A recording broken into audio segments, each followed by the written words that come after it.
Hi guys, welcome to the Channel of Love Study Group. It feels so good we're on the last chapter of how to raise your own salary. Okay, chapter 18. Keep the source of all wealth.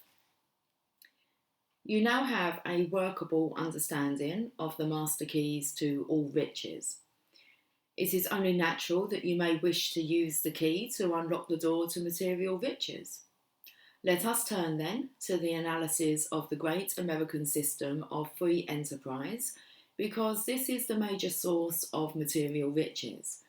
It is also the source from which most of our economic leaders have been developed.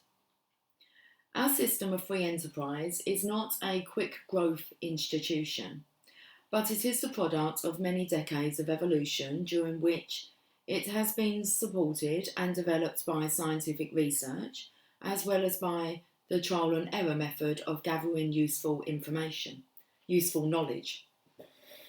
Its birth, development and growth have not been without errors and mistakes, some of which were the result of avarice and greed upon the part of a few who sought quick riches, but most of which were the honest mistakes of men who sincerely sought the way to perfection by the best means that were available through the trial and error method. Whatever the mistakes of the leaders of our system of free enterprise may have been, whether they were honest or dishonest mistakes, the system stands today as one of the greatest wonders of the industrial world. This was proved beyond all reasonable room for doubt by the astounding job that industry did in providing the necessary materials for the conduct of World War II. The American system of industry is the envy of the world, due to the fact that it is manned by leaders and workers who coordinate their efforts in a manner which has developed a high degree of industrial economy. But there is another reason for its efficiency, and it dates back to the founding of our nation and has its roots in the Constitution, which was so written as to provide incentive for the exercise of individual initiative and the right to the benefits of free enterprise, popularly known as the profit motive. This is the central core of our American industrial efficiency. It is efficient because the men who run it, the men who own it, and the men who work in it, from the management on down to the humblest worker, all desire to make a profit. No one ever does anything voluntarily without a motive. The motive of desire for financial gain is one of the three most impelling motives of all mankind, the other two being the motive of love and the motive of sex. Now consider how wisely the authors of the Constitution wrote into that famous document a system of government which not only provides the humblest citizen with the right to exercise his own personal initiative under our system of free enterprise, but it consists also of a system of checks and balances which protects this right. It anticipates man's natural desire to govern himself by motives and deliberately provides encouragement for the individual to choose whatever motive he pleases, with the assurance that he will have the power of the government back of him in carrying out his purpose.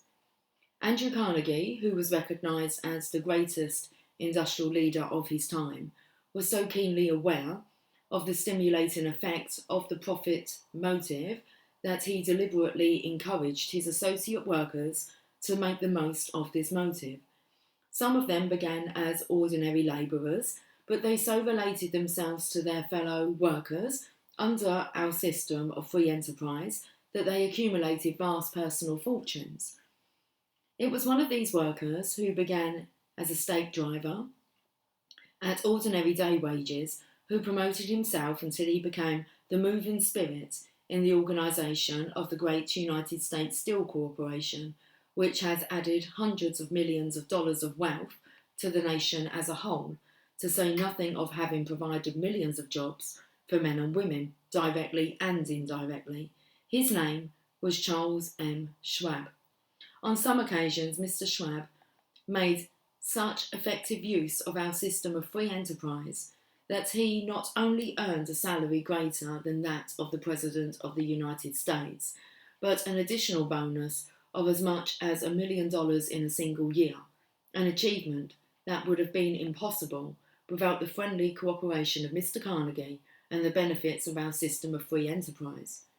When Mr. Carnegie was asked if he could have availed himself of Mr. Schwab's services without the payment of so huge a bonus, he replied, "Oh yes, I could have had his services for less, but I am in business to make men as well as to make money, and I have learned that the best way to develop men is to provide them with an incentive to do their best.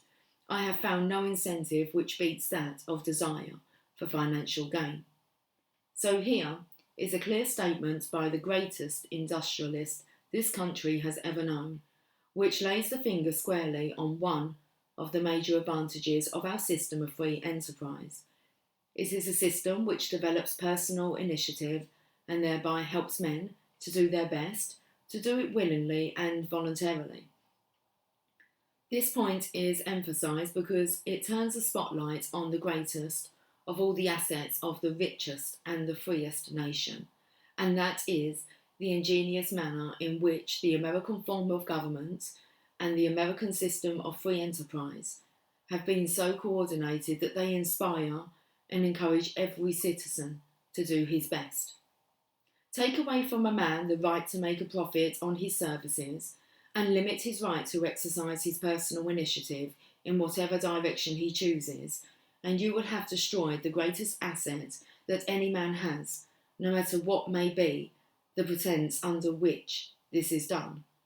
The desire to accumulate material riches stands near the head of the list of all human desires. It is as fundamental as the Creator could make it, as is evidenced by the fact that it is universal. We look at the records of such men as Andrew Carnegie, Henry Ford, and Thomas A. Edison, men who became immensely, EMINENTLY,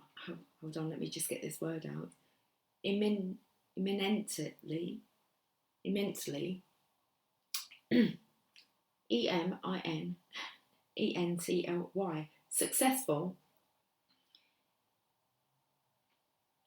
in the accumulation of material riches, and we marvel at their achievements, not suspecting perhaps that back of these achievements is a plan far more profound than that of the desire for riches. Okay. We seldom stop to wonder whether or not these achievements may have been a part of the Creator's plan to urge men onward and upward in civilization's progress by planting in their minds a strong motive for the exercise of their personal initiative. But this much we do know. Our country has been blessed, more than the other countries of the world, with the privilege of providing the world with its first system of free enterprise. This system is so ingeniously arranged that it both inspires men to do their best and adequately provides them with a natural motive for doing so. Surely we are not so bankrupt in our power of thought that we cannot see that back of all these blessings of liberty and freedom and opportunity to accumulate personal wealth, there may be a purpose deeper than that of the mere desires of men. We sincerely believe it has been the lack of recognition of this divine purpose which has brought this and all other nations to the very brink of world disaster through spiritual bankruptcy. The Creator has ingenious methods of carrying out the overall plan of human progress, not the least of which is that by which man is influenced by natural motives to do his best. Take the motives of love and sex, for example, through a combination of which the Creator has provided a system which ensures the perpetuation of all human life. These motives have been made so alluring and powerful that it is not of man's choice to respond to them or reject them.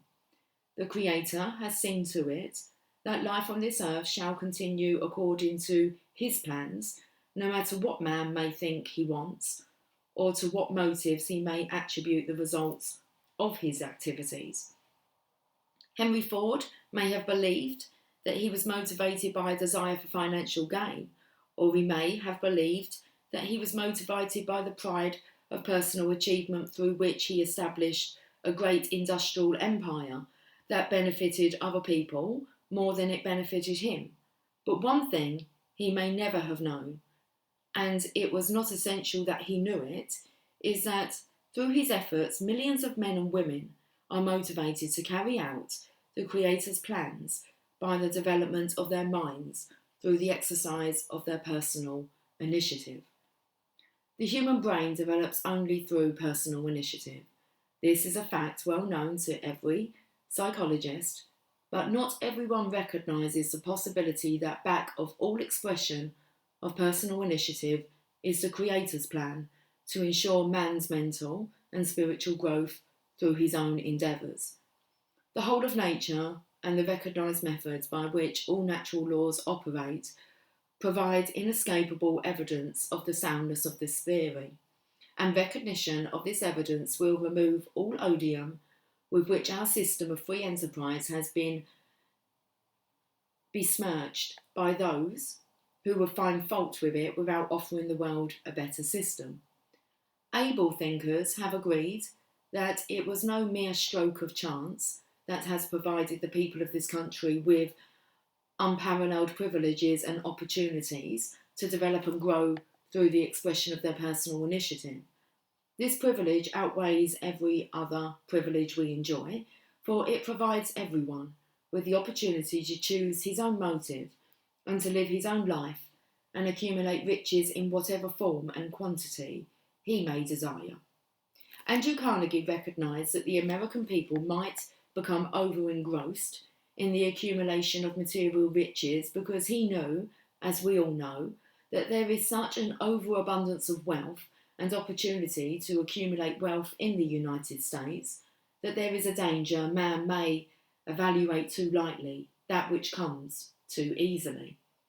He could see the tendency of people to mistake their privileges of opportunity for a license to expect and demand something for nothing, a tendency which now stands out definitely as the greatest danger of our times. It was Mr. Carnegie's recognition of this danger which influenced him to devise an ingenious plan for the distribution of the greater portion of his personal wealth so that it would influence men to become seekers after knowledge. And it was his recognition of this danger that inspired him to influence more than 500 of the leaders of industry to collaborate in the organisation of the 17 principles of the philosophy of individual achievement described in previous chapters. He well knew that material riches accumulated by a strict application of these 17 principles could have no other effect than that of enriching the nation as a whole, as well as enriching the individuals who accumulated the riches. Thus, it is clear that Mr. Carnegie understood the benefits of sharing, for he obviously recognised the truth that men are only the temporary custodians of material riches, that riches are a blessing when they are so regarded and so used that they provide opportunities for all men to participate in their use. God moves in mysterious way. God moves in a mysterious way, his wonders to perform. Who among us is so blind as not to see that there is something more profound than the mere desire for personal riches, which has made our country the richest and the freest nation of the world? And who would be so unwise or so blind as to deny that such men as Andrew Carnegie, Henry Ford, and Thomas A. Edison have made this a better country than it could have become without their efforts? These men who have added billions of dollars to our wealth and provide an outlet for the talents of tens of millions of men and women. And who is wise enough to say that the personal initiative of such men is not a part of the overall plan of an all-wise providence? The deeper thinker will be more apt to say that what we need is more men of this type, not fewer, that our great system of free enterprise, which provides opportunities for all men seeking an outlet for their talents, is a blessing of major proportions, not a curse. And the truly wise individual will embrace our system of free enterprise, help to improve it when he can, and relate himself to it harmoniously so it may carry him to the attainment of his personal ambitions.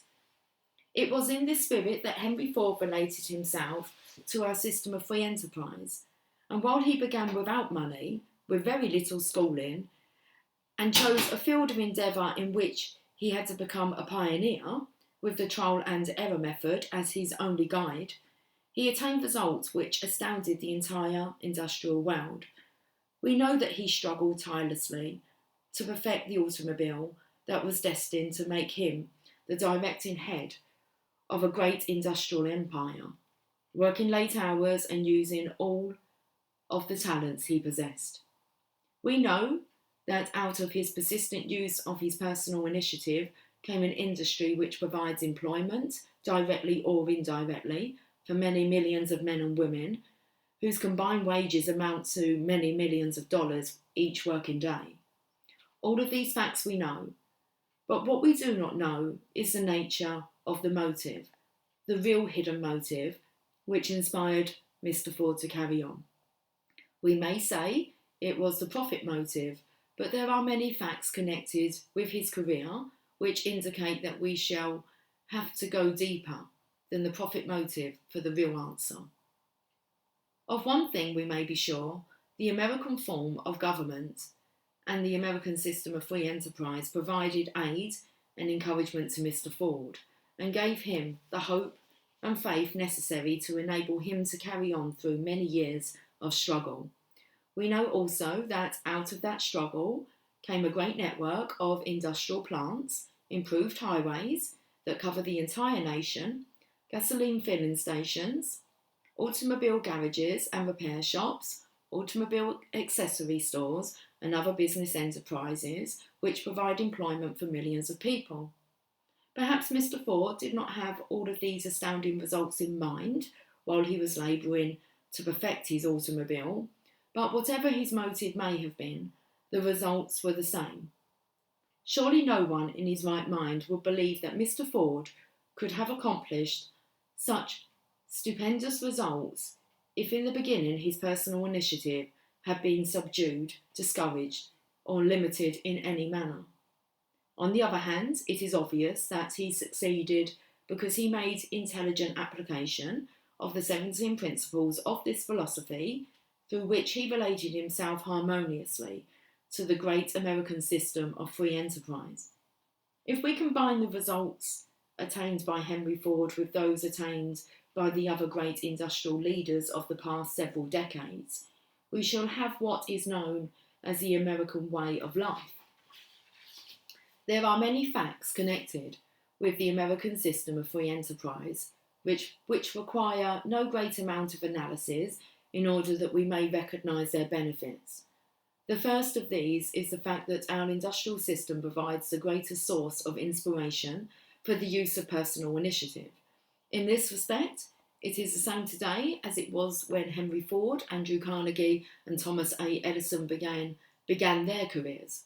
The entire system is one that encourages men to do their best and appropriately rewards those who, by their superior skill, imagination and personal initiative, render greater service, basing the reward on the quality and the quantity of the service rendered, plus the mental attitude in which it is rendered. Our system of free enterprise gives employment to most of the skilled labour and a large portion of the unskilled labour at wages not equalled in any other country or during any other period in the history of industry. This same system provides working conditions which are without parallel anywhere else or at any other time in the history of the world. It supplies the income that supports the major portion of all professional service, such as that rendered by lawyers, doctors, dentists, architects and clergymen. It provides the money which pays for most of the surplus products of agriculture. Therefore, it is no exaggeration to say that it supports the farmers and pays the interest on the farm mortgages and provides a market for all farm products. It pays directly and indirectly Most of the taxes which are necessary for the maintenance of both our state and federal governments, it is a partner of government, and as such it deserves the protection of the government, which was provided by the Constitution. It provides the machinery and the equipment and the working capital with which the inventor, such as Thomas A. Edison, may take the products of his ingenuity to the people of the world at a profit. It has been possible for the building of every improved highway and every automobile that travels over these highways, not to mention the stupendous increases in the value of the lands through which the highways are passed. It provides a ready market for the talents of every person who has a commercially sound idea to market in the field of useful endeavour. It builds every battleship, every commercial boat used in America's shipping, and supplies all needed war materials used in the defence of our nation, which is to say that it is the strong arm of Uncle Sam's fighting forces on both land and sea, as well as in the air. The American system of free enterprise and the American system of government are twin brothers, in fact. They are inseparable parts of that which we call the American way of life. The American Constitution was written so as to give the fullest possible measure of protection to our industrial system, and that system has been developed through close coordination with our government. Therefore, any weakening of one weakens proportionately the other. If the American system of free enterprise were destroyed, our American form of government would go with it. Interesting that we leave on that note. Okay. If the American system of free enterprise were destroyed, our American form of government would go with it. And we are at the end of the book. We're going to just end with this last quote. The man who says it can't be done is usually busy trying to keep out of the way of the man who is doing it. The man who says it can't be done is usually busy trying to keep out of the way of the man who is trying to do it. Well, that makes a lot of sense. Okay. That's it, guys. The book is completed. Okay. Have yourself a fantastic day, and I'll catch up with you soon. Take care. Much love. Bye for now.